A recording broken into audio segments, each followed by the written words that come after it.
Having lived in Florida for years, Gloria Serge was no stranger to alligators. She knew they were part of the landscape, but never saw them as a direct threat. She wasn't the type to take risks with wildlife, always keeping a respectful distance. But none of that mattered the day she found herself face to face with one. Gloria Serge had no reason to believe that the morning of February 20th, 2023 would be any different from the others. At 85 years old, she had settled into a life of quiet routine in Spanish Lakes Fairways, a retirement community in Fort Pierce, Florida, where she had lived for 2 decades. Her days were predictable, filled with small comforts: morning coffee on the porch, casual conversations with neighbors, and, most importantly, walks with her beloved dog, Trooper. Trooper was more than just a pet. He was a constant source of companionship, the little heartbeat in Gloria's otherwise solitary world. She had owned dogs for most of her life, and after losing her husband years prior, Trooper had become an anchor, something to care for, something that needed her as much as she needed him. Despite her age, Gloria remained independent, capable of managing her daily affairs, though the rules of the community often felt restrictive. Spanish Lakes Fairways, like many retirement communities, had policies meant to maintain order, but not all residents found them reasonable. A recent letter from the property management, Wynn Building Corporation, had informed Gloria that she could no longer take Trooper on long walks around the neighborhood. Instead, she was required to keep him within her yard or use a designated dog run located more than a mile away. The threat of eviction loomed if she disobeyed. Gloria, unwilling to risk losing her home, adjusted her habits accordingly. She began walking Trooper near the pond behind her house, close enough to comply with the rules, yet still allowing the little dog some fresh air and exercise. That morning was warm, the Florida sun already strong as it climbed higher in the sky. Gloria stepped outside with Trooper, the leash wrapped securely around her fingers. The retention pond was still and glassy, reflecting the sky like a mirror. There was nothing unusual, no sign of the danger lurking just beneath the surface. As Gloria walked along the edge of the water, Trooper trotted beside her, nose twitching at the scents carried by the breeze. It was peaceful, routine, and then, in an instant, that peace was shattered. Without warning, a massive alligator, more than 10 feet long, erupted from the water. It moved with terrifying speed, its powerful tail propelling it forward as it lunged for Trooper. Gloria's reaction was instinctive. She yanked the leash, pulling her dog away just in time. But in that split second, as she stumbled backward, the alligator adjusted its attack. The force of the reptile's lunge knocked Gloria off balance. Before she could regain her footing, the beast clamped its powerful jaws around her leg. She screamed as its teeth sank deep into her flesh, but there was no time to fight back. The alligator, driven by hunger or territorial instinct, dragged her toward the water. Neighbors scattered around their yards and driveways witnessed the horrifying scene unfold. At first, there was only a scream, a raw, panicked sound that shattered the afternoon stillness. Heads turned, eyes widened, and in an instant, people were running. Some sprinted toward the pond, their feet pounding against the ground as they shouted for help. Others fumbled for their phones, dialing 911 with trembling fingers. A few grabbed whatever they could: long poles, garden tools, anything that might be used to fight off the massive predator. But the alligator was relentless. Gloria's frail hands clawed at the muddy bank, her fingers sinking into the soft earth as she struggled to pull herself free. The reptile's powerful jaws held firm, its massive tail thrashing, sending waves rippling across the pond. The neighbors' frantic efforts to distract it, throwing rocks, shouting, even striking the water's surface, did nothing to loosen its grip. With a final violent yank, the alligator wrenched Gloria fully into the water. Gasps and cries rang out as she disappeared beneath the surface. But the struggle wasn't over. Witnesses later recall the sickening sight of her body twisting and thrashing as the predator performed its infamous death roll. The murky water churned wildly, foam and mud swirling as the beast spun her again and again, methodically drowning its prey. There's a woman in the lake. The alligator's got her. An alligator has a woman. Then, as suddenly as it had begun, the struggle ceased. The water, once a violent froth of movement, grew still. Gloria was gone. Emergency services arrived almost immediately, but by that time, it was too late. Gloria Serge had drowned, her body trapped beneath the water. The attack, though rare, was not entirely unpredictable. Florida's alligator population is vast, and during certain times of the year, these reptiles become especially aggressive.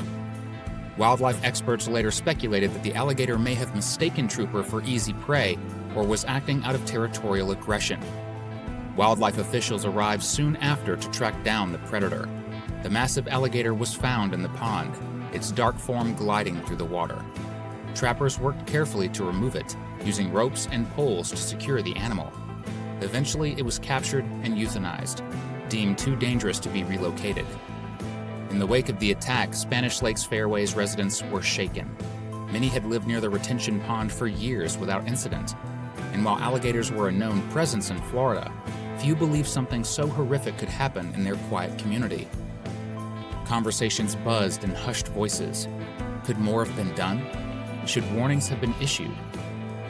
Gloria's death also reignited conversations about the strict rules enforced by the property management. Some residents whispered about the letter she had received, wondering if she had felt forced into walking near the pond because of it. Could she have been safer if she had been allowed to take her usual routes through the neighborhood? After the shocking loss of Gloria, her son William Bill Serge found himself grappling with not only overwhelming grief, but also a growing sense of outrage. The attack that claimed his mother's life had been brutal, a nightmarish ordeal that no one should have to endure. But as the initial shock began to settle, Bill and his family started asking difficult questions that led them to believe that Gloria's death could have been prevented. Just months after the tragedy, Bill Serge filed a wrongful death lawsuit against Wynn Building Corporation, the real estate company that owned and operated Spanish Lakes Fairways. To Bill, this wasn't just about seeking compensation, it was about accountability. He wanted to ensure that no other family would have to suffer the same devastating loss. The lawsuit, filed by the law firm Lesser Landy & Smith PLLC, alleged that Wynn Building Corporation had neglected its responsibility to keep residents safe. Despite Florida's well-known alligator population, there had been no warning signs posted near the retention pond behind Gloria's home, no indication that walking near the water could be deadly. Gloria hadn't always walked Trooper near the pond. Before the attack, she had preferred taking longer walks around the neighborhood. But that changed after she received a letter from Wynn Building Corporation, restricting where she could walk her dog. For an elderly woman like Gloria, that wasn't a reasonable option. The dog run was too far, and she had always enjoyed the freedom of walking through the community. She wasn't the type to break rules, and she certainly wasn't going to risk eviction. So she adapted. She began taking Trooper for short walks behind her home, right by the pond, an area she likely believed was safe. According to the lawsuit, the property management company should have known better. Florida is no stranger to alligator attacks. With over 1 million alligators inhabiting the state's freshwater lakes, rivers, and ponds, encounters between humans and these apex predators are not uncommon. While many such incidents result in injuries, a significant number turn fatal, especially when larger alligators are involved. According to wildlife reports, alligator attacks in Florida have steadily risen as human development encroaches on their natural habitats. Between the year 2000 and 2023, dozens of people lost their lives to these powerful reptiles, with many more suffering severe life-altering injuries. Despite ongoing efforts to educate the public about the risks, fatal encounters continue, often in residential communities where retention ponds and canals serve as prime hunting grounds for these ancient predators. The lawsuit made it clear. Wynn Building Corporation should have anticipated this danger and should have implemented protective measures, such as proper signage, fencing, or routine wildlife management. However, the company had failed to protect its residents from a known danger. In the months following Gloria's death, the memory of that day still haunted Bill. He had never imagined that his mother's life would end in such a horrific way. The suddenness, the violence of the attack, it made the grief feel unbearable. It wasn't just losing her, it was knowing how she had suffered. Bill wasn't alone in his frustration. Many residents of Spanish Lakes Fairways expressed their own concerns, questioning why the community had been so lax in warning about potential wildlife threats. It wasn't uncommon to see alligators in Florida, but most people assumed that a retirement community would take precautions, especially when homes were built right next to bodies of water. A $50,000 lawsuit might not have been a massive financial blow to a real estate company like Wynn, but for the Serge family, the amount wasn't the point. What mattered was making sure no other resident would unknowingly put themselves in danger just by following the community's rules. If there had been a sign, Bill said, shaking his head, just a simple sign saying, "Beware of alligators," maybe my mom wouldn't have walked there. Maybe she would have thought twice. Maybe she'd still be here. The legal battle ahead would likely be lengthy, but Bill was determined to see it through. For him, this wasn't just about justice for Gloria. It was about pushing for change, ensuring that the negligence that had cost his mother her life wouldn't be repeated. The lawsuit, now making headlines across Florida, raised broader concerns about wildlife management in residential areas.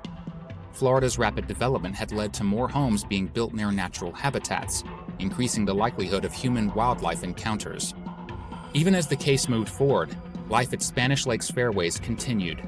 Some residents became more cautious, avoiding the ponds altogether, while others still went about their routines, perhaps believing the attack had been a tragic fluke. Meanwhile, a small memorial remained near the pond where Gloria had died, flowers left by neighbors who still struggled to process what had happened.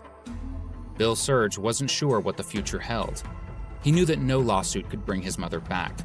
No amount of money could erase the trauma of that day. But if his fight meant that someone else's mother, father, or grandparent might be spared from the same fate, then it was a fight worth taking on.